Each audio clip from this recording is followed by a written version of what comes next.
அந்த bus Tiruvannamalai bus எங்க ஊருக்குள்ள வருது இல்ல, கன்னடர்களும் ஆந்திரர்களும் சொல்றாங்க வருது இல்ல, திருவண்ணாமலைன்னு போட்டு வரக்கூடாது, அருணாச்சலம்னு போட்டு தான் வரணுமா. அவங்க கேட்டாங்களா, அதனால இவங்க மாத்தினாங்க. ஏய், நீ என் ஊருக்கு தானே வந்து சாமி கும்பிடுற, அப்ப நான் வச்ச பேரை தானே நீ படிச்சுட்டு வரணும். அதுன்னா நீ ஒரு சாமிக்கு பேர் வைப்ப, அந்த பேர்ல தான் நான் பஸ் விடணுமா? அப்ப இந்த அவன் பேச்ச கேட்டு இவன் பஸ் பேரை மாத்துறான்ல, அப்ப இவன் யாருக்காக ஆட்சி செஞ்சுக்கிட்டு இருக்கான்? மேபி உங்களுக்கு தெரிஞ்சிருக்கும், உஷாராணி அவங்க பேசுறாங்க, தமிழர்கள் எல்லாரும் ஓசி சோறு பசங்க, இப்ப என்ன உங்களுக்கு வந்துருச்சு, இப்படி அவங்க மேல எந்த நடவடிக்கையும் அதான் தலைவர் எனக்கும் புரியல. இப்ப நம்ம ஏதாவது மாற்று மொழி பேசக்கூடிய சமூகத்தையே நம்ம அவங்க மைனாரிட்டியா இருக்காங்கன்னா கூட நம்ம அப்படி பேசுவோமா, இல்ல பேசிட்டாதான் நம்மள வந்து சட்ட நடவடிக்கை எடுக்காம விட்டுருவாங்களா? தப்பு தானே அது. குற்றம் குற்றமே. அடுத்து வந்து ரொம்ப பரபரப்பா ரொம்ப சீரியஸா போயிட்டு இருக்கிற ஒரு பிரச்சனை என்னன்னா, திருவண்ணாமலை ஏதோ சின்ன பிரச்சனை அப்படின்னு பார்த்தா அது ரொம்ப பூதாகரமா வெடிச்சுக்கிட்டு இருக்கு. நாளுக்கு நாள் வந்து தெலுங்கர்கள் ஆந்திராவில இருந்து அதிகமா இங்க வந்து குடியேறதா இருக்கட்டும், சொத்துக்கள் வாங்குறதா இருக்கட்டும், இந்த கோவில்ல அவங்களுடைய ஆதிக்கம் அதிகமாயிட்டே இருக்கு. நீங்க எப்படி பாக்குறீங்க?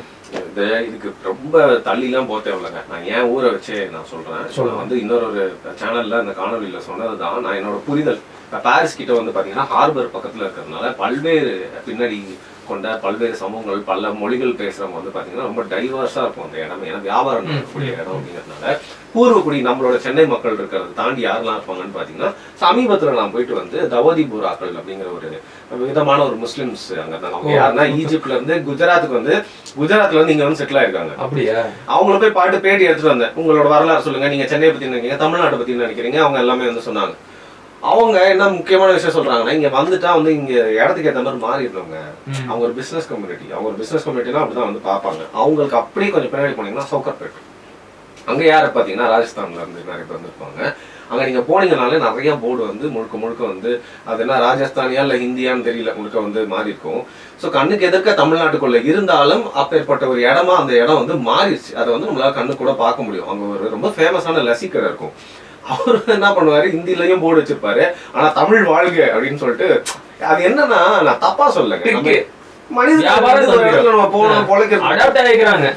அத வந்து இன்னைக்கும் வந்து ஒரு ஃபுட் ஸ்ட்ரீட் போயிட்டு நம்ம சாப்பிடக்கூடிய இடம், ஒரு டிஃப்ரெண்டான இடம் சென்னையில, டைவர்ஸான இடம். மதுரையில கூட பார்த்தீங்கன்னா சௌராஷ்டிரர்கள் இருக்கிற மாதிரி ஒரு விஷயமா நம்ம வந்து பார்த்துட்டு கடந்து போயிட முடியும். It's in check. அவங்க தொழில நிறைய வந்து பிடிச்சிட்டாங்க. நிறைய தமிழர்களால திருப்பி அவங்களோட தொழிலை வந்து மீட் எடுக்க முடியல. ஃபார் எக்ஸாம்பிள் ஸ்பேர் பார்ட்ஸ் தொழிலாம் நம்ம தமிழர்கள் பண்றதை பத்தி யோசிச்சே பார்க்க முடியாது. அது சேடுங்கன்னு சொல்லுவாங்களா, அவங்க ஃபுல்லா வந்து கேட்சப் பண்ணி சொல்லுவாங்க. ஆனா அதற்கும் மேல சென்னை வந்து அவங்களோட ஆக்கிரமிப்புல இல்ல வேற்றுமொழி பேசுறவங்களோட ஆக்கிரமிப்புல போயிடக்கூடாது அப்படின்னு சொல்லிட்டு கண்ணை வந்து விளக்கெண்ண திறந்துருப்போம். ஏன்னா சென்னையே வந்து உருவ பார்த்தாங்க பக்கத்துல. இப்போ என்ன பண்றாங்க அப்படின்னா, சரி உங்ககிட்ட இருந்து மொழி வழி மாநிலங்களா வந்து பிரிச்சாச்சு, தமிழ்நாடுன்னு வேற பேர் வச்சிருக்கீங்க, என்ன பண்ணலாம் அப்படின்னு யோசிக்கிறப்போ ஒரு சுற்றுலாதரம் இருக்குன்னு வச்சுக்கோங்க, இல்ல ஒரு வழிபாட்டு தலம் இருக்கு அப்படின்னா அங்க போயிட்டு அதுக்கு சம்பந்தமான ப்ராப்பர்ட்டிஸ் எல்லாம் வந்து வாங்கி போடுறது. உதாரணத்துக்கு இப்ப பாண்டிச்சேரி அப்படின்னு வச்சுக்கோங்களேன். பாண்டிச்சேரியில யாரெல்லாம் வந்து தங்குவாங்க அப்படின்னு பாத்தீங்கன்னா, ஒரு மாதிரி இந்த hippie kind of people, Auroville வந்து தங்குறவங்க, தியானம் பண்றாங்க, யோகா கத்துக்கிறவங்க, ஆக்டிங் ஸ்கூலுக்கு வரவங்க, சும்மா ஃப்ரெண்ட்ஸ் நாட்டுல இருந்து இது. இப்ப நீங்க அங்க என்ன மாதிரியான ஒரு தொழில் பண்ணுவீங்கன்னு பாத்தீங்கன்னா, ரெசார்ட் வந்து கட்டுறது, இல்ல ஒரு தியானம் பண்ற மாதிரி யோகா இன்ஸ்டியூட்லாம் வந்து கட்டுறது, இதெல்லாம் வந்து நம்ம போடுறீங்க அப்படின்னா. இதே மாதிரி திருவண்ணாமலைக்கு என்ன பண்றாங்கன்னா, திருவண்ணாமலை சித்தர்களுக்கு பெயர் போன இடம், கிரிவலத்துக்கு பெயர் போன இடம். அந்த இடத்துல நம்ம போயிட்டு என்ன மாதிரி அதை கேப்சர் பண்ணலாம்னா, டைரக்டா நீங்க போயிட்டு பழைய மாதிரி போர் செஞ்சு கேப்சர் பண்ண முடியாது. நீங்க ப்ராப்பர்ட்டிகளை வந்து வாங்கி போடணும். ப்ராப்பர்ட்டி ஏமாலாம் எல்லாம் நம்ம ஆட்கள் நிறைய பேர் கடன்லாம் இருக்காங்க. என்ன பண்றது, நம்ம வந்து எல்லாம் ஏமாந்து போய் இருக்கிற சொத்தெல்லாம் வித்துட்டு நாங்க எங்க தாத்தா காலத்துல அப்படின்னு சொல்ற கதை வந்து உங்களுக்கும் இருக்கும் எனக்கும் இருக்கு. இதே மாதிரி திருவண்ணாமலையில போயிட்டு கடந்த 15 வருஷமா இதை பண்ணிருக்காங்க. என்ன பண்ணிருக்காங்கன்னு பாத்தீங்கன்னா, யாரெல்லாம் நொடுங்கி போயிருக்கா, யாரெல்லாம் கடன்ல இருக்கா, யாரெல்லாம் வந்து அந்த நிலத்தை சீக்கிரமா அவங்க கிட்ட இருந்து அந்த பேரம் பேசி ஆசை காட்டி வாங்கிட முடியும் அப்படிங்கறத திருவண்ணாமலையில அந்த கோயிலை சுத்தி இருக்கிற முக்கியமான இடங்கள் எல்லாம் என்ன பண்றாங்கன்னு பாத்தீங்கன்னா, நம்ம ஊர்லயே வந்து நிறைய புரோக்கர்கள் இருப்பாங்க, ரியல் எஸ்டேட் புரோக்கர்லாம் நம்ம தமிழ் ஆளுங்களை வச்சுதான் அதை பண்ணிருக்காங்க. அதாவது நிலம் வந்து புடிச்சு கொடுக்கணும்னா இவனுக்கு கமிஷன் வரணும் அப்படிங்கிற பேர்ல அங்க இருக்கிற நில உடைமையாளர்களை, அந்த ஊர்ல இருக்கிற நில புரோக்கர்களை வச்சு முழுக்க யாரெல்லாம் வந்து நிலத்தை விற்கிறதுக்காக காத்துட்டு இருக்கா, இல்ல யார்கிட்ட போய் பேரம் பேசினா வாங்கிடலாம் அப்படிங்கறத பல இடங்கள்ல வந்து பாத்தீங்கன்னா அந்த நிலத்துக்கு உண்டான அந்த மதிப்போட ரொம்ப கம்மியாலாம் கொடுத்து வாங்கிருக்காங்க. இது கடந்த 15 வருஷமா வந்து நடக்குது. ஸோ இது போக போக இப்போ என்ன பண்ணுவாங்கன்னா அது பொதுவாகவே யாருனாலும் பண்ணுவாங்க. இப்போ நம்ம தான் கம்மியாக பண்ணுவோம். ஏன்னா நம்ம ஒரு ஊரில் போயிட்டு ஒரு கடையை போடுறோம்னு வச்சுக்கோங்க, நம்ம கடை நல்லா ஓடிடுச்சு அப்படின்னா நம்ம ஊர்ல இருந்து ஏதாவது ஒரு ஊர்க்கார பையன் வந்திருக்கானா அவனுக்கு பக்கத்துல ஏதாவது ஒரு கடை போட்டு கொடுக்கணும் அப்படிங்கிற மாதிரி, இல்லை பக்கத்துல ஒரு கடை போட்டாலும் காம்படிட்டர் வந்து நம்ம பையனா இருக்கணும் அப்படிங்கிற மாதிரி வந்து நம்ம தான் கம்மியாக யோசிப்போம். ஆனால் பெரும்பான்மை இப்போ கேரளாக்காரங்க பாருங்க, அந்த டீ கடை செயின் போட்டாங்க அப்படின்னா அதுல 2 தெரு தள்ளி அவன் வந்து இந்த கடையில வேலை செஞ்சா இன்னொரு மலையாளத்து பையனை வச்சு ஆரம்பிச்சிடும், அவன் முதலாளி ஆக்கி விட்டுருவான். அந்த நெட்வொர்க் வந்து அவங்களால மட்டுமே இருக்கணும்னு பார்ப்பாங்க. அதுல இந்த மாதிரி மடங்கள் கட்டுறது, தங்கறதுக்கான அந்த லாட்ஜுகள் கட்டுறது. கரெக்டா சொன்னீங்க. நான் அந்த இடத்துக்கு தான் வரலான்னு இருந்தேன்.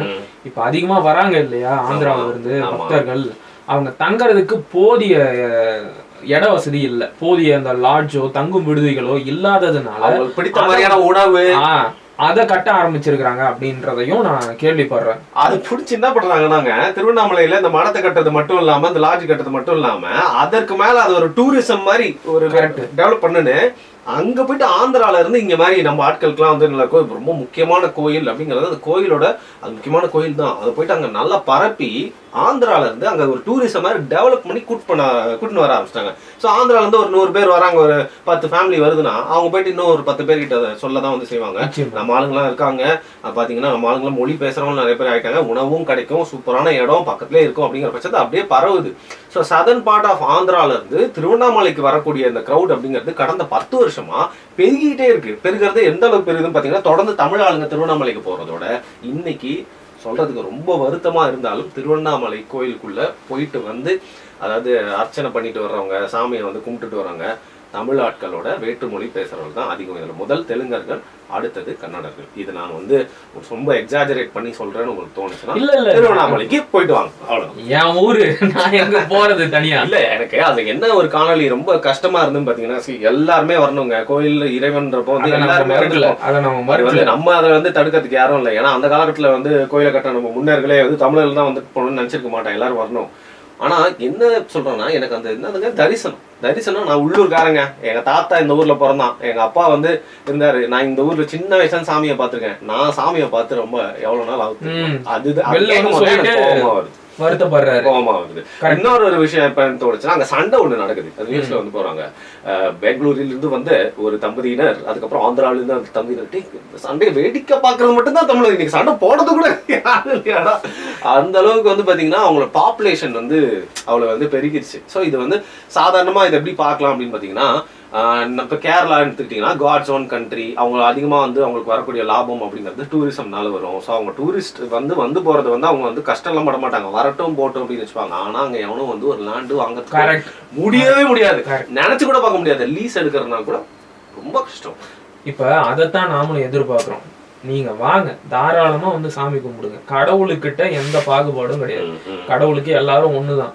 ஆனா வரவங்க உங்களுடைய ஆதிக்கத்தையும் சேர்த்து கொண்டு வந்து இங்க திணிக்கணும்னு நினைக்கிறீங்க இல்லையா, அங்கதான் பிரச்சனை வருது. இப்ப நீங்க சொன்ன மாதிரி உள்ளூர்காரங்க சாமியை பார்த்தே ரொம்ப நாள் ஆச்சு அப்படின்னு சொல்ற அளவுக்கு தான் அங்க நிலைமை இருக்கு. பத்தாததுக்கு ஆமா, பத்தாததுக்கு அவனுடைய மொழி எல்லா இடங்கள்லயும் வந்து நிறைய ஆரம்பிச்சிருச்சு, அவனும் எல்லா இடங்கள்லயும் நிலம் வாங்கி போட ஆரம்பிச்சுட்டான். இப்ப இந்த விஷயத்த நம்ம சுட்டி காட்டி பேச ஆரம்பிச்சா சில மனிதாபிமான நபர்கள், அதாவது மனிதம் மட்டும் போதும் அப்படின்னு இந்த பேக்ரவுண்ட்ல சாங் போடுவாங்கல்ல, அந்த நபர்கள் எல்லாம் என்ன சொல்றாங்கன்னா, ஏன் இப்படி மொழி வரியோட பேசுறீங்க, அவங்க எல்லாம் சாமி கும்பிட தானே வராங்க, அவங்களுக்கு புரியணும் அப்படிங்கிறதுக்காக தானே தெலுங்குல அவங்களுடைய மொழியில கன்னடத்திலையும் தெலுங்குலையும் எழுதி போடுறாங்க, இதுல கூட ஏன் உங்களுடைய மொழி வெறிய கொண்டு வந்து திணிக்கிறீங்க, அவங்களும் நம்முடைய மக்கள் தானே அப்படிங்கிறாங்க. இதை எப்படி பாக்குறீங்க? இல்ல நிறைய பேர் பேசுறப்போ ரொம்ப அறிவா பேசறதான் நினைச்சேன். ஏன் நீங்க மட்டும் திருப்பதிக்கெல்லாம் போறீங்க, ஆந்திராக்குள்ள இருக்க திருப்பதிக்கு போடா, அங்க போட்டா நிறைய கடையில தமிழ்ல எழுதி வச்சிருக்கான், தமிழ் உணவகங்கள் இருக்கு, தமிழ் ஆட்கள்லாம் வீடுலாம் எடுத்து வச்சு தங்கியிருக்காங்க அப்படிங்கிறாண்டி. உங்களுக்கு புரிய மாட்டேங்குதுடா, திருப்பதியும் தமிழ்நாட்டு தான்டா, அது நம்ம கோயில்டா, அது புரிய சொன்னா அடுத்து திருப்பதியே திருவண்ணாமலையும் மாறிடக்கூடாதுன்னு கத்திட்டு இருக்கோம்டா, புரிஞ்சுக்கோங்கடா, உங்க மனிதத்தை தூக்கி சொருவிக்கோங்கடா அப்படிங்கிற திருப்பதியில தமிழ்ல பெயர் பலகையை வச்சிருக்கிறாங்க அப்படிங்கறத போட்டோ எடுத்து போடுறானுங்கல்ல. திருப்பதி கோவில்ல ஏற்கனவே இருந்த தமிழ் கல்வெட்டுகளை எப்படியெல்லாம் செதுக்கி தெலுங்கு கல்வெட்டுகளா மாத்தினாங்க, அதையெல்லாம் எப்படி அழிச்சாங்க, அதை பத்தியும் கொஞ்சம் பேச. சித்தூர் வரைக்கும் தமிழ் ஆளுங்க இன்னைக்கும் இருக்காங்க, பூர்வீகம் அது. ஏன்னா இங்க இருந்து போய் செட்டில் ஆகல, அவன் ரொம்ப நாள் அங்க இருக்கான். அது புரியாது நிறைய பேருக்கு. நம்ம இழந்த நிலங்கள்ல ஆண்டாள் திருப்பாவை திருப்பதி கோவில் கல்வெட்டுகள்ல செதுக்கி வச்சிருந்தாங்களாம். இன்னைக்கு அந்த கல்வெட்டு எங்க இருக்குன்னே தெரியல. என் காலஹஸ்தின்னு ஒரு கோவில் இருக்கு, அங்க போய் கல்வெட்டு பாருங்க. தமிழ் கோவில் எல்லாமே நான் சொல்லல, அங்க இருக்கிற சான்றுகள் அது. சோ இது வந்து திருவண்ணாமலை அப்படிங்கிறது பார்டர்ல இருக்கு. இப்ப சமீபத்துல கூட பெங்களூர்ல அந்த மாநிலத்தோட தொல்லியல் துறை வந்து ஒரு எக்ஸ்கவேஷன் பண்ணாங்க. வெறும் கொடுமை என்னன்னா கிடைச்சது தமிழ் கல்வெட்டு. போட்டு மூடு மூடு மூடு மூடு.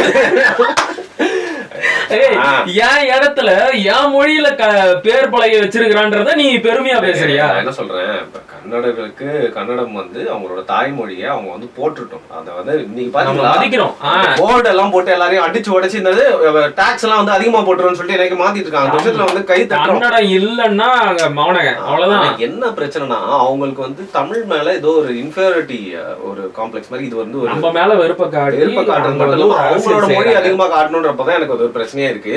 இன்ஃபேக்ட் இப்போ நம்ம தமிழ் பேசுறேன்னு பிறந்துட்டோம், இதுக்காக நம்ம எதுவும் வந்து தவம் பண்ணல, இதுக்காக நம்மள விருதா எடுத்துக்க முடியாது. இந்த இயற்கையில வாழ்க்கையில பிறந்தப்போ ஒரு தமிழான வந்து பிறந்துட்டோம், நம்ம தாய்மொழியா போச்சு. ஒருவேளை இப்போ நம்ம வேற ஏதாவது ஒரு மொழியில பேசக்கூடியவங்களோ பிறக்கிறோம், அந்த மொழி வேற ஏதாவது மொழியில இருந்து வந்து கிளைச்சி வந்திருக்குன்னா அது வரலாறு, அதை நம்ம ஏத்துக்கணும். தமிழும் ஏதாவது ஒரு மொழியில இருந்து கிளைச்சி ஒருவேளை வந்துருந்துச்சு அப்படின்னு வச்சுக்கோங்க, அதை வந்து ஏத்துக்கணும். அதுதான் வந்து சயின்ஸ், அதான் வந்து ஹிஸ்டரி, அது உண்மை, அதை ஏத்துக்கணும். ஆனா கன்னடர்களால வந்து ஏத்துக்க முடியல. அவங்க என்ன தெரியுமா நம்புறாங்க, சமத்திலேயே பழமையான மொழி வந்து லத்தீன், அடுத்து சமஸ்கிருதம், அடுத்து கன்னடம். ரைட். ஏங்க பெங்களூர் தாண்டி தானே சென்னைக்கு போனோம். ஆமாங்க, அதனால் பெங்களூரே சிறந்தது அப்படிங்கிற மாதிரி என்னத்த சொல்றதுனே தெரியல. சரி, அது வேற பிரச்சனை. என்னன்னா இந்த பரந்தூர் விமான நிலையம் இருக்குல்ல, அதையும் திருவண்ணாமலை விஷயத்தையும் ஆல்மோஸ்ட் நான் ஒரே மாதிரி வச்சு பாக்குறேங்க. இப்ப பரந்தூர் விமான நிலையத்துல வந்து அவங்க உள்ளூர்காரனே வந்து பத்திரப்பதிவு பண்ணலாம், வேற எவனா வந்து பாத்தீங்கன்னா பத்திரப்பதிவு பண்ணலாம் சொல்றாங்க. இப்போ பரந்தூர் விமான நிலையம் வருது அப்படின்னு வெளியூர்காரெல்லாம் அங்க வந்து காசு இருந்தவனா இடத்த வாங்கிட்டோம். சோ அங்க அந்த விமான நிலையம் அதிகமா எந்த ஸ்டேட்டுக்காரங்களுக்கு உதவிகரமா இருக்கும்? நீங்க சொல்ல மதுரைக்காரனுக்கா, கோயம்புத்தூர்காரனுக்கா, திருச்சி, ஆந்திராக்காரன் மட்டும் இல்லாம கர்நாடகாக்காரங்களுக்கும் அப்படி இருக்கிறப்போ டிராக்ஷன் எங்க இருந்து அதிகமா வரும்? திருப்பியும் திருவண்ணாமலையில நடந்த விஷயம் பரந்தூர்ல அப்படி அந்த விமான நிலையம் வந்தா நடக்கும். ஸோ இன்னைக்கு வந்து திருவண்ணாமலையே நம்ம மீட்க ட்ரை பண்ணிருக்கோம். இப்போ வந்து பரந்தூரை வந்து நம்ம கையில வந்து இழக்காம இருக்கிறதுக்கு வந்து பாத்துக்கணும். இந்த மாதிரி பல பாக்கெட்ஸ் போயிட்டே இருக்கு. நம்ம திருவண்ணாமலையை பத்தி பேச பொருளா இருக்கிறதுனால இதை சாக்கா வச்சு நான் வந்து கோயம்புத்தூர் பத்தி பேசிடலாம். இன்னைக்கு கோயம்புத்தூர் அப்படின்னாலே வந்து ஒரு தமிழ் சமூகம் தான் அதிகமா அங்க வாழக்கூடியது அப்படிங்கிற மாதிரி ஒரு பார்வை இருக்குல்ல. அந்த ஆதிக்கம்லாம் எப்பயும் முடிஞ்சு போச்சு. அது தெரியவே தெரியல. உண்மைதான், சிறுமைப்படுத்தணும்னு நான் சொல்லல. உண்மை உண்மை. நீங்க கோயம்புத்தூர்ல போய் பாருங்க, நீங்க ஆர்எஸ்புரம்னு ஒரு ஏரியா இருக்கு. நான் 5 வருஷம் கோயம்புத்தூர்ல இருந்தேன். ஒரு முக்கியமான ஒரு ஏரியா. அங்க இருக்கிற நிறைய ஷாப்பிங் எல்லாம் இருக்கும். யாரு அதிகமா தொழில் பண்றான்னு பாருங்க. யாரோட ரெசிடென்சி. ஆர்எஸ்புரம் வந்து இப்ப எப்படி மாறிடுச்சு அப்படின்னா டோட்டலா வந்து சேட்டுப்புறமா மாறிடுச்சு. முழுக்க முழுக்க மார்வாடி சேட்டுகள் தான் அந்த பகுதி முழுக்க நிறைஞ்சிருக்கிறாங்க. இதுல ஒரு கொடுமையான செய்தி என்ன சொல்றாங்கன்னா, இந்த கோவை குண்டுவெடிப்பு நடந்துச்சுல்ல, அதுக்கு முன்னாடி இந்த ஆர்எஸ்புரத்துல அதிகமா இருந்தது இஸ்லாமியர்கள் தான். அந்த குண்டு வெடிப்புக்கு பிறகு அவங்கள மொத்தமா சிட்டியோட மைய பகுதியில இருந்து தள்ளி தள்ளி தள்ளி வெளியே தள்ளிட்டாங்க. முழுக்க முழுக்க இப்ப உக்கடத்துலதான் அதிகமான இஸ்லாமியர்கள் வந்து நிறைஞ்சிருக்கிறாங்க. ஒரு பாக்கெட் மாதிரி அப்படியே ஒதுக்கி தள்ளிட்டாங்க அவங்க. கோவைனாலே வந்து பாத்தீங்கன்னா அங்க இருக்கிற சொத்துக்கள்ல 20 விழுக்காடை இப்ப மார்வாடி சேட்டுகள் தான் கையில வச்சிருக்காங்க. ஆமா, அங்க இருக்கிற வந்து நகை வணிகங்கள், டீ கடை, பேக்கரி, அதுக்கப்புறம் மற்ற சில்லறை வணிகங்கள்ல 30 விழுக்காடை கையில வச்சிருக்கிறது மலையாளிகள். ஆல்மோஸ்ட் நீங்க வந்து கொங்கு மண்டலத்தை வடநாட்டவர்கள் கிட்ட இழந்துட்டீங்க. அது கூட இங்க வந்து நம்ம மக்களுக்கு தெரியல. கோயம்புத்தூர் எவ்வளவு பெரிய பிரச்சனை இருக்குல்ல. தெலுங்கு பேசக்கூடிய ஒரு சமூகம், மலையாளிகள், சேடுங்க, அதுக்கப்புறம் வந்து பீகார்ல இருந்து வந்துட்டு அங்க ஒரு பெரிய ஏரியாவில இருக்காங்க. நைஜீரியன்ஸ் அவங்க வந்து திருப்பூர்ல அதிகமா இருப்பாங்க. திருப்பூர்ல சாரி, இதுல பெரிய கொடுமை என்னன்னா, நைஜீரியன்ஸுக்கு திருப்பூர்ல இருக்கிற ஒரு தமிழ் சமூகத்திலேயே உயர்ந்த சமூகம்னு சொல்லப்படுற சமூகத்தவங்க பொண்ணு கொடுத்து கல்யாணம் பண்ணி வைக்கிறாங்க. உயர்ந்த சமூகம் அவங்களே சொல்லிப்பாங்க. அதான் பொண்ணு கொடுத்து கல்யாணம் பண்ணி வைக்கிறாங்க. சீரியஸா? ஆமா, இதே உள்ளூர்ல யாராச்சும் மாற்று சமூகத்தை சேர்ந்தவங்க காதலிச்சு கல்யாணம் பண்ணிக்கிட்டா போய் வெட்டிடுறது. ஏன்டா நைஜீரியாக்காரன் உனக்கு இனிக்கிறான், உள்ளூர் மாப்பிள்ளன்னா கசக்குறானா? இது எப்படி இருக்கு பாருங்க. ஆக அங்க ஏற்கனவே அங்க போலீஸே போக முடியாது. ஆமா, கால்வாசி வந்து கலப்பின மண்டலமா மாறிடுச்சு, கொங்கு மண்டலம். இப்ப திருவண்ணாமலை வந்து மாறிக்கிட்டு இருக்கு. அந்த சீரியஸ்னஸ் இவங்களுக்கு புரியுதானே தெரியல. அட்லீஸ்ட் ஒரு 1.5 பக்கம் வந்து கடல் இருக்கு, இல்லன்னா எல்லா சைடுமே வந்துருவாங்க போல இருக்கு இல்ல, அப்படிதான் இருக்கு இது பாக்குறதுக்கு. ஆந்திரால இருந்து அதுக்கப்புறம் வந்து உங்களுக்கு ஒசூர் எல்லாம் போய் பாத்தீங்கன்னா உங்களுக்கு தெரியும் கர்நாடகாவோட எந்த அளவுக்கு ஒரு இன்ஃபுளுன்ஸ் இருக்கு. எப்பவுமே பார்டர்ல ஒரு மாதிரி மிக்சர் ஆஃப் க்ரௌட் இருக்கு, நான் ஒத்துக்கிறேன். ஆனா இதை போய் நம்மளால ஆந்திராலயோ கர்நாடகாலயோ யோசிச்சு பார்க்க முடியுமா? வாய்ப்பே கிடையாது. ஒரு தொழில் பண்ண முடியுமா? இந்திய நாடுன்னு தானே சொல்றீங்க நீங்க, எல்லா இடத்துக்குமே நம்ம போய் தொழில் பண்ணலாம், அதுக்கான உரிமை இருக்குல்ல. அது தமிழ்நாட்டுல பண்ணவங்க மட்டும் இந்த ரூல்ஸ் பேசுவாங்க, நம்மளால போயிட்டு இதை பத்தி யோசிச்சு பார்க்க முடியுமான்னு யோசிங்க. சான்ஸே கிடையாது. ஒரு படம் இத்தனைக்கும் ஒரு தெலுங்கு ப்ரொடியூசர் வந்து ப்ரொடியூஸ் பண்ற ஒரு படத்தை கூட நம்மளால வந்து மரியாதையா ஆந்திராவில் ரிலீஸ் பண்ண முடியாது. ஒரு பெரிய நடிகர் நடிச்சாலும் அந்த இடத்துல தான் அவங்க வச்சிருக்காங்க. நீங்க வந்து மனிதம் பேசி பேசி உங்க வீட்டை கொடுத்துட்டு போடா, திருவண்ணாமலையை கொடுக்கணும். இந்த திராவிட ஆட்சியாளர்களோட அணுகுமுறை எப்படி இருக்கு பாருங்களேன். இந்தி வந்து தமிழ்நாட்டுக்குள்ள வந்தா அது எப்படி, அதெல்லாம் நாங்க ஏத்துக்க மாட்டோம். உண்மை, நானும் ஏத்துக்க மாட்டேன். இந்திக்காரங்க வந்தான்னா அவன் புரிஞ்சுக்கிறதுக்காக நான் ஆங்கிலத்துல எழுதி வச்சிருக்கேன், அவனை ஆங்கிலம் படிச்சுட்டு வர சொல்லு.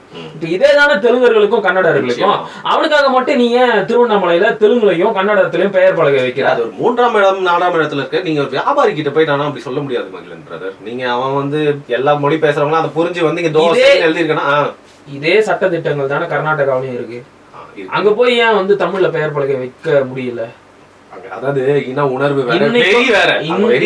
இன்னைக்கும் பெங்களூர்ல செறிவா வாழ்கின்ற மக்களோட எண்ணிக்கையை எடுத்து பாருங்க, தமிழ் மக்களும் இருக்காங்கல்ல. அப்ப ஏன் தமிழ்ல பெயர் பலகை வைக்க மாட்டேங்கிற? அவன் மாநிலம், அவனுக்குன்னு ஒரு மொழி சட்டம் இருக்குல்ல, அதே தானே எனக்கும். அதுனா என் ஊர்ல வந்து மட்டும் தெலுங்கு மக்கள் அதிகமா வராங்க, கன்னட மக்கள் அதிகமா வராங்கன்னு சொல்லிட்டு கன்னடத்திலையும் தெலுங்குலையும் பெயர் பலகை வைக்கலாம். அதுக்கு ஒரு நியாயத்தை வேற கற்பிக்கிறீங்க. சரி, அந்த அருணை மேட்டர் விட்டீங்களே, அந்த பஸ் என்னங்க இது? அது வந்து அதுக்கு அந்த அருணைன்ற வார்த்தை அதுக்கு முன்னாடி எங்க இருந்தது நம்ம பார்த்தோம்? அது என் காலேஜ்ல இருந்துச்சு. இல்லங்க, திமுகவோட போஸ்டர்ல ஏவாவேலுவோட காலேஜ் பேரு வந்து அருணை இன்ஜினியரிங் காலேஜ் தான். நான் அங்கதான் வந்து பாலிடெக்னிக் படிச்சேன், குமரன் பாலிடெக்னிக் காலேஜ்ல. அவரு ரொம்ப காலமா வச்சிட்டு இருக்காரு. எப்படியாவது அவரு போற போக்குல பேரை மாத்துறதுக்கு ட்ரை பண்றாரு. மாறி இருக்குல்ல. அதான் அது வந்து கடுமையான எதிர்ப்புகள் கிளம்பின உடனே அந்த பேரை வந்து மாத்திட்டாங்க. இப்ப அதுக்கு யாரையாச்சும் தண்டிக்கணும்ல. அந்த பணிமனையில் வேலை செய்து கொண்டிருந்த கிளீனரையும் வந்து சஸ்பெண்ட் பண்ணிட்டாங்க. ஏண்டா அவனுக்கும் பேர் மாத்துறது என்ன சம்பந்தம்? யாருக்கு யார வந்து பலிகடா ஆக்குறீங்க?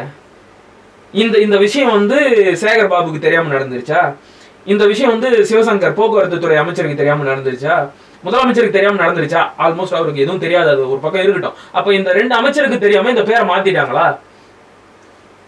இன்னொரு தகவல் என்ன சொல்லப்படுதுன்னா, அந்த பஸ் திருவண்ணாமலை பஸ் எங்க ஊருக்குள்ள வருது இல்ல, கன்னடர்களும் ஆந்திரர்களும் சொல்றாங்க வருது இல்ல, திருவண்ணாமலைன்னு போட்டு வரக்கூடாது, அருணாச்சலம்னு போட்டு தான் வரணுமா. அவங்க கேட்டாங்களா, அதனால இவங்க மாத்தினாங்க. ஏய், நீ என் ஊருக்கு தானே வந்து சாமி கும்பிடுற, அப்ப நான் வச்ச பேரை தானே நீ படிச்சுட்டு வரணும். அதுன்னா நீ ஒரு சாமிக்கு பேர் வைப்ப, அந்த பேர்ல தான் நான் பஸ் விடணுமா? அப்ப இந்த அவன் பேச்சை கேட்டு இவன் பஸ் பேரை மாத்துறாங்களா? அப்ப இவன் யாருக்காக ஆட்சி செஞ்சுக்கிட்டு இருக்கான்? சில பேருக்கு தமிழ்நாடுன்ற வார்த்தையை பிடிக்கல. தட்சிண பிரதேசம் தமிழகம் அப்படின்னு மட்டும் போயிடலாமே அப்படிங்கிறாங்களே. கருணாநிதி இறந்த போது இத கலைஞர் நாடுன்னு பேர் வைக்கணும்னு சில கொத்தடிமைகள் பேனர் புடிச்சிட்டு சுத்தினாங்க. விட்டா இவங்க அதையும் செய்வாங்க. தமிழ்நாட்டுல இருமொழி கொள்கை தான், ஆங்கிலம் தமிழ்.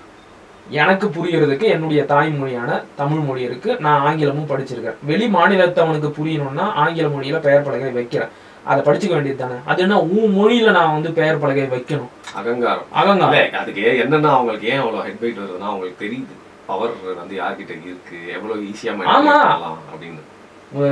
ஐயா ஸ்டாலின் அவர்கள் முதலமைச்சர் ஆன உடனே அவருடைய பூர்வீக ஊர்ல பேனர் வச்சு கொண்டாடின மக்கள் தானே. அவங்களுக்கு தெரியாதா? TV9 சொல்லிட்டு ஒரு தெலுங்கு தொலைக்காட்சியில தமிழ்நாட்டுல எத்தனை தெலுங்கு அமைச்சர்கள் இருக்கிறாங்கன்னு பட்டியல் போட்டு அவன் சொன்னான். அவங்ககிட்ட போய் கேட்கலையே, ஏன்பா நீ எப்படிப்பா இவங்களை எல்லாம் தெலுங்கர்னு சொன்ன, எதை வச்சு கண்டுபிடிச்ச, எந்த லேப்ல டெஸ்ட் எடுத்தேன்னு அவனை போய் கேட்கலையே. உங்கள ஸ்டாலினுக்கு பேனர் வச்சாங்கல்ல, அவங்ககிட்ட போய் கேட்கலையே, எப்படி நீங்க வந்து ஸ்டாலினை தெலுங்கர்னு சொல்லலாம்னு அங்க போய் கேட்கலையே. இப்போ என்னன்னா இது ஒரு பிரச்சனையா இருக்கு, நம்ம கையை விட்டு போறதுக்கு நம்ம கண்ணு முறை நடந்துட்டு இருக்கு. இதை வந்து ஸ்டாப் பண்றதுக்காக ஒரு போராட்ட அளவுக்கு கூட போலங்க பேச ஆரம்பிக்கிறோம். இது கூடாதுன்னா என்னங்க அர்த்தம்? புரியவே இல்லை. பேச ஆரம்பிக்கிறோம், அதுக்கு நம்ம தமிழ்நாட்டுல வசிக்கின்ற பிற மொழியாளர்களே எதிர்ப்பு தெரிவிக்கிறாங்க. ஆந்திராவில் இருக்கிறவன் எதிர்ப்பு தெரிவிச்சா கூட ஓரளவுக்கு புரிஞ்சுக்க முடியுது, ஏன் நாங்களும் வரக்கூடாதா அப்படின்னு கேட்குறான், எடுத்துக்கலாம். இங்க இருக்கிற ஒரு அம்மா மேபி உங்களுக்கு தெரிஞ்சிருக்கும், உஷாராணி, அவங்க பேசுறாங்க, தமிழர்கள் எல்லாரும் ஓசி சோறு பசங்க, இப்ப என்ன உங்களுக்கு வந்துருச்சு, இப்படி அவங்க மேல எந்த நடவடிக்கையும் அதான் தலைவர் எனக்கும் புரியல. இப்ப நம்ம ஏதாவது மாற்று மொழி பேசக்கூடிய சமூகத்தையே நம்ம அவங்க மைனாரிட்டியா இருக்காங்கன்னா கூட நம்ம அப்படி பேசுவோமா, இல்ல பேசிட்டாதான் நம்மள வந்து சட்ட நடவடிக்கை எடுக்காம விட்டுருவாங்களா? தப்பு தானே அது. அண்மையில இவங்க மேல எப்படி நடவடிக்கை? அண்மையில பிராமணர்களோட போராட்டத்துல கலந்துகிட்ட கஸ்தூரி அவர்கள் கருணாநிதி குடும்பத்தை பேசுறதா நினைச்சுக்கிட்டு ஒட்டுமொத்த தெலுங்கர்களையும் இழிவுபடுத்துற மாதிரி பேசிட்டாங்க. அவங்களை தேடி போய் கைது செஞ்சாங்களா இல்லையா? அதேதானே இந்த அம்மா பண்றாங்க. அது தொடர்ந்து தமிழ் மொழியில என்ன இருக்கு, தமிழ் மொழியில என்ன இருக்கு? இவங்க வந்து குண்டு சட்டிக்குள்ளேயே குதிரை ஓட்டிக்கிட்டாங்க. அந்த அம்மா உஷாராணின்ற அம்மா தமிழ் மொழியை பத்தி இப்படி சொல்றாங்க, குண்டு சட்டிக்குள்ளேயே குதிரை ஓட்டி. தமிழ் மொழியில சொல்றாங்க, ஆங்கிலத்திலயோ தெலுங்குல சொல்ல வேண்டியதானே, குண்டு சட்டிக்குள்ளேயே குதிரை ஓட்டிக்கிட்டாங்க. ஆனா நாம சமஸ்கிருதத்தோட தொடர்பை ஏற்படுத்திக்கிட்டு நம்ம மொழியை வந்து வளர்த்துக்கிட்டோம். இவங்கெல்லாம் வந்து ஒரே குட்டையில வந்து அப்படியே நின்றுட்டாங்க. இது தமிழ் மொழியை பத்தி இழிவா பேசுறாங்க. இன்னைக்கு இப்படி தெலுங்கர்கள் அதிகமா வராங்களே, இப்படி அவங்களோட ஆதிக்கம் பெருகுதே அப்படின்னு பேசினா, தமிழர்கள் எல்லோரும் ஓசி சோறு பசங்க, உங்களுக்கு என்னடா ஆடுது, உங்களுக்கு வரலாறு இருக்கா? பல்லவர்கள் தெலுங்கர்கள், சோழர்கள் தெலுங்கர்கள், அந்த கோயிலை கட்டின விஜயநகர பேரரசரும் தெலுங்கர்கள். விஜயநகர பேரரசு தெலுங்கு பேரரசா? அந்த அம்மாவுக்கு அவ்வளவுதான் வரலாறு தெரியுது. சரி, அது ஒரு பக்கம் இருக்கட்டும். இப்படி தமிழர்களையே இழிவா பேசுறாங்க அந்த அம்மா. அவங்க மேல எந்த நடவடிக்கையும் எடுக்க மாட்டேங்கிறாங்க. எனக்கு ஒண்ணுமே புரியல. பத்திரமா வச்சுக்கிறாங்க. நம்மளாம் தான் வந்து வரவெல்லாம் அடிச்சுட்டு போற அளவுக்கு இருக்குமே தவிர்த்து மத்தவங்க எல்லாம் நல்லா சந்தோஷமா அவகிட்ட ஏதாச்சும் வம்பு இழுத்தா கூட அடிச்சா பரவாயில்ல, சும்மா அப்படி ஓரமா இருக்கிறோம், கூப்பிட்டு வச்சு புள்ளையர் அடிச்சுட்டு போறான், ஏன்டா ஜாலியா இருக்கு அப்படிங்கிற மாதிரி கூட இந்த அம்மா பண்ண தப்பா பேசிருக்கலாம். ஒரு பெண்ணை போய் தேவையில்லாம வந்து அவங்க பேரை சொல்லி பேசுறீங்க. டேய், பேரை சொல்லி பேசாம இருந்தா நம்பர் போடணும் ஸ்கிரீன்ல. இப்போ இவங்க நம்பருங்க அப்படின்னு நம்பர் வேணும்னா நாங்க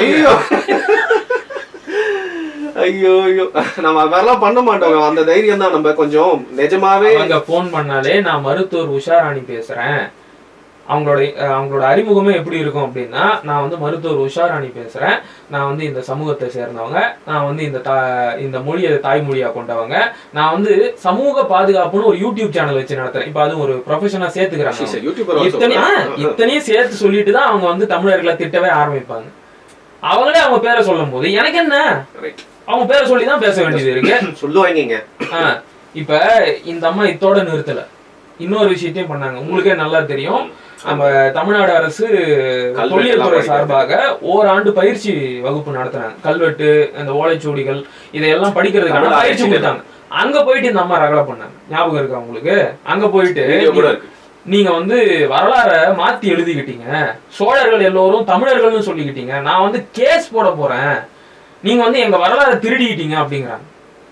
எப்படி ஒரு அம்மாவால தொடர்ந்து வந்து இப்படி ஒரு என்ன சொல்றது, ஒற்றுமையா இருக்கிற சமூகத்துக்குள்ள பிரச்சனையை ஏற்படுத்துற மாதிரி பேச முடியுது, ஆனா அவங்க மேல எந்த நடவடிக்கையும் எடுக்க மாட்டாங்க. மொழி வெறியர்கள்னு சொல்றவங்க இந்த மாதிரி வன்மத்தை வச்சு பரப்பிட்டு இருக்கவங்களை பத்தி கண்டுக்கவே மாட்டேங்கிறீங்களா? டே, கொஞ்சமாவது நியாயமா சண்டை போடுங்க. கரெக்ட்.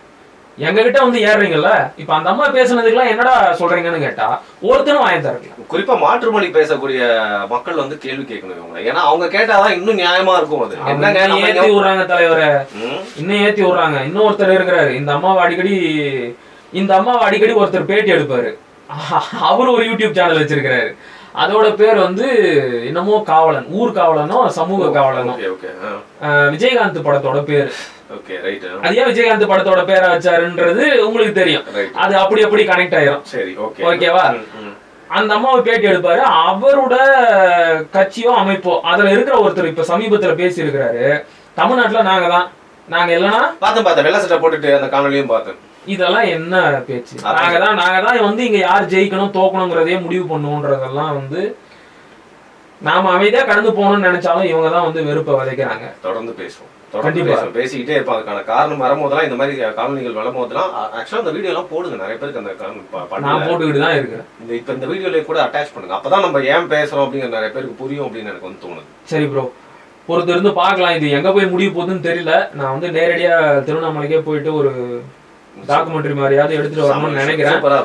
அதுக்கப்புறமாச்சும் நம்ம மக்களுக்கு இதனுடைய அந்த தீவிரம் புரியுதான்னு பார்க்கலாம். உன் கண்ணு முன்னாடியே உன் தாய் நிலத்துல ஒரு பகுதி அண்டை மாநிலத்தவரால ஆக்கிரமிக்கப்பட்டுக்கிட்டு இருக்கு. நீ அப்புறமாவது புரிஞ்சு உஷாரானா உழைச்சிக்குவேன். இல்லைன்னா எனக்கு மொத்தமா ஒரு ஐடியாவை தூண்டி விட்டுருக்கீங்க. நானும் ஒரு vlog போடுறேன் என் சார்பா. அப்படி மிக்க நன்றி. வாங்க ஒரு நாள் சேர்ந்தே கூட போலாம். போலாம். நன்றி. நன்றி.